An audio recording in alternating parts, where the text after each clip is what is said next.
Assalamualaikum dan salam hormat. Berita Pagi Sarawak edisi Ahad 28 Februari bersama saya Muhammad Azizi Rahim. Kita mulakan dengan perkembangan status COVID-19 di Sarawak. Semalam satu kes kematian baru dilaporkan. Ini menjadikan jumlah kematian akibat jangkitan COVID-19 meningkat kepada 81 orang. Menurut kenyataan Jawatankuasa Pengurusan Bencana Negeri JPBN Sarawak, kes kematian ke-81 itu merupakan kes ke-6,673 iaitu merupakan seorang lelaki warga tempatan Sarawak berumur 77 tahun yang telah mendapat rawatan di Hospital Sibu. Kes kematian ini melibatkan kluster aktif iaitu kluster Geronggang di Sibu. Semalam terdapat 288 kes baharu COVID-19 dikesan menjadikan jumlah keseluruhan meningkat kepada 9,374 kes. Daerah yang dilaporkan kes tertinggi adalah di daerah Sibu sebanyak 106 kes. Jabatan Kesihatan Negeri Sarawak turut mengisytiharkan satu kluster baharu iaitu kluster Buloh di daerah Selangau Sibu. Kluster ini melibatkan daerah Selangau merupakan kluster komuniti melibatkan 3 buah rumah panjang di kawasan Sungai Buloh di daerah Selangau. Indeks kes kepada kluster ini merupakan seorang wanita berumur 32 tahun warga tempatan Sarawak yang telah dikesan melalui saringan bergejala pada 21 Februari lepas. Daerah Meradong, Kuching, Semarahan, Julau, Subis, Kapit, Bintulu, Miri dan Sibu kekal berstatus merah dengan sejumlah 2,562 kes jangkitan tempatan dilaporkan. Seramai 1,688 petugas barisan hadapan menerima suntikan vaksin COVID-19 pada hari pertama pemvaksinan itu diadakan Jumaat lepas. Timbalan Ketua Menteri Dato' Amar Douglas Ugah Embas berkata proses suntikan vaksin itu berjalan dengan lancar dan diadakan di semua pusat pemvaksinan. Dato' Amar Douglas Ugah merangkap pengerusi Jawatankuasa Pengurusan Bencana Negeri Sarawak walau bagaimanapun menangkis laporan tidak benar yang disiar dalam akhbar tempatan Jumaat yang menyatakan Sarawak akan mengadakan vaksinasi terhadap 132 orang rakyat Sarawak sahaja. Jelasnya ia adalah berita palsu berikutan kerajaan negeri mempunyai sasaran tersendiri iaitu 2.2 juta orang rakyat di negeri ini untuk diberi suntikan vaksin itu menjelang hingga Ogos kelak. Ujarnya suntikan vaksinasi perlu dilakukan dengan teliti dan secara berperingkat untuk memastikan semua rakyat yang layak menerima vaksinasi itu. Beliau menyatakan demikian kepada pemberita semasa mengadakan lawatan ke bilik operasi Perintah Kawalan Pergerakan Diperketatkan PKPD di Kampung Emperoh Jambu, Padawan. Sementara itu menyentuh mengenai operasi PKPD yang dilaksanakan bermula 23 Februari lepas sehingga 8 Mac depan di Kampung Emperoh Jambu, beliau memberitahu PKPD dilaksanakan berikutan kes jangkitan COVID-19 di kawasan itu meningkat iaitu 155 kes positif dan 60 daripadanya adalah penduduk kampung.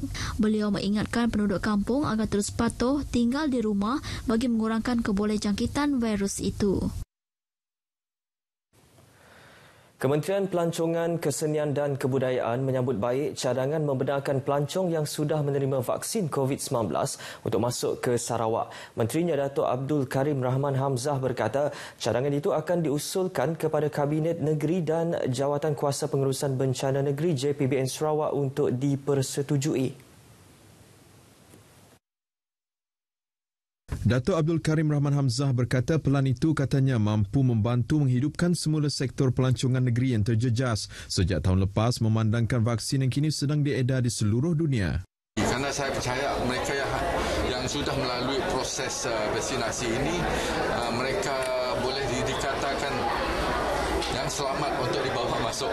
Dato' Abdul Karim ditemui media selepas hadir pada program vaksinasi kebangsaan di Stadium Perpaduan Kuching. Menyentuh mengenai fasiliti pelancongan yang mengalami kelewatan dalam proses pembinaan, kementeriannya akan memantau rapat keperluan pemaju yang berdepan kesukaran.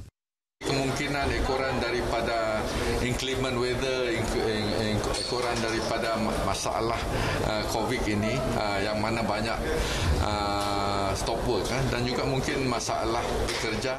Beliau diminta mengulas mengenai projek pembinaan English Traditional Tea House yang terletak bertentangan tebingan Sungai Kuching yang menghadapi kelewatan susulan pelaksanaan Perintah Kawalan Pergerakan selain kekurangan sumber tenaga.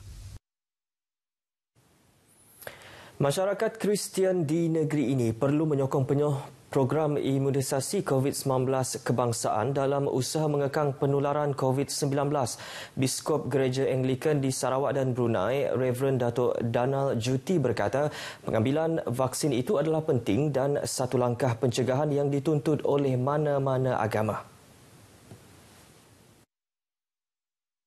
Kita memang digalakkan untuk mengambil vaksin ini dan tiada masalah sama ada dari segi moral maupun dari segi etikal ataupun dari pandangan isi keimanan kita orang Kristian. Ia tidak bercanggah. Bercakap kepada pemberita RTM ketika ditemui di Gereja St. Thomas Kuching, Datuk Donald turut menasihati mereka untuk tidak mudah percaya dengan berita palsu serta teori konspirasi mengenai vaksin berkenaan yang ditular di mana-mana laman sosial. Jelas Datuk Donald lagi, kerajaan juga tidak memaksa rakyat untuk mengambil vaksin berkenaan kerana ia berdasarkan konsep sukarela. Program imunisasi COVID-19 di Sarawak dimulakan kemarin setelah menerima pakej vaksin pertama sebanyak 23,400 dos pada Rabu lepas. Ahli Parlimen Bintulu Datuk Seri Tiong King Sing mengingatkan pihak industri minyak dan gas termasuk ejen pekerja bekerjasama dengan agensi kerajaan khususnya pihak Kementerian Kesihatan Malaysia KKM dalam usaha memerangi wabak COVID-19. Ini termasuk tidak membawa masuk pekerja mereka dari zon merah COVID-19 ke Bintulu selain mematuhi prosedur operasi standard SOP di tempat kerja. Beliau berkata demikian dalam satu kenyataan media berkenaan situasi COVID-19 di Bintulu. Tambah beliau, pekerja yang telah diuji dan mendapat keputusan negatif perlu dikawal termasuk menetapkan masa bekerja secara berkala untuk mencegah penularan COVID-19. Jurutera perunding bagi projek menaik taraf Jalan Bajau Kupang di Saratok telah dilantik dan proses tender akan bermula pada suku keempat tahun ini. Ahli Parlimen Saratok Datuk Ali Biju yang juga Timbalan Menteri Tenaga dan Sumber Asli berkata projek tersebut merupakan salah satu projek di bawah Kementerian Pembangunan Luar Bandar dan dikendalikan oleh Jabatan Kerja Raya JKR Sarawak selaku agensi pelaksana. Beliau menjelaskan skop projek yang dianggar menelan kos RM90 juta itu adalah menaik taraf Jalan Kerikil ke Jalan Berturap sepanjang 16.9 km. Datuk Ali menambah projek naik taraf itu merangkumi jalan masuk ke 4 buah kampung dan sebuah sekolah rendah sepanjang 3.6 km serta menggantikan 3 buah jambatan kecil. Beliau menyatakan demikian dalam kenyataan media selepas diberikan taklimat khas berkenaan projek terbabit oleh Timbalan Pengarah Infrastruktur JKR Sarawak, Chiu Chiyao di Kuching. Datuk Ali memberitahu apabila siap kelak, projek naik taraf itu bukan sahaja memberikan manfaat kepada penduduk di kawasan berkenaan tetapi juga pekebun kecil di kawasan sekitar. Pengisytiharan proklamasi darurat COVID-19 yang diumum Perdana Menteri Tan Sri Muhyiddin Yassin pada Januari lepas dilihat wajar dalam tempoh Sarawak berdepan dengan peningkatan jumlah kes baru positif COVID-19. Menjelas lanjut penolong Naib Chancellor Universiti Malaysia Sarawak, UNIMAS, Profesor Datuk Muhammad Fazil Abdul Rahman, Sarawak sepatutnya mengadakan pilihan raya negeri sebelum tempoh matang berakhir pada bulan Jun ini. Namun di bawah proklamasi darurat menetapkan tiada pilihan raya dibenarkan sepanjang tempoh tersebut sehingga Ogos. Saya lihat pada waktu ini kewajaran darurat itu dari perspektif Sarawak agak mungkin sesuai pada waktu ini kerana sekiranya tidak ada pengumuman darurat, berkemungkinan saya tidak kata pasti juga memikirkan keperluan untuk mengadakan pilihan raya, akan diadakan pilihan raya. Dan dengan keadaan pada waktu ini yang situasi COVID-nya yang tidak begitu memberangsangkan, apakah berkemungkinan kita juga akan jadi seperti mana yang pernah berlaku di tempat lain. Walau bagaimanapun, Sarawak mempunyai pendekatan mengurus pandemik COVID-19 antara yang terbaik sehingga mampu mencatat angka positif 2 digit sebelum ini. Bercakap kepada RTM, Profesor Datuk Muhammad Fazil memberitahu sebelum proklamasi darurat lagi Sarawak telah menetapkan kuarantin 14 hari.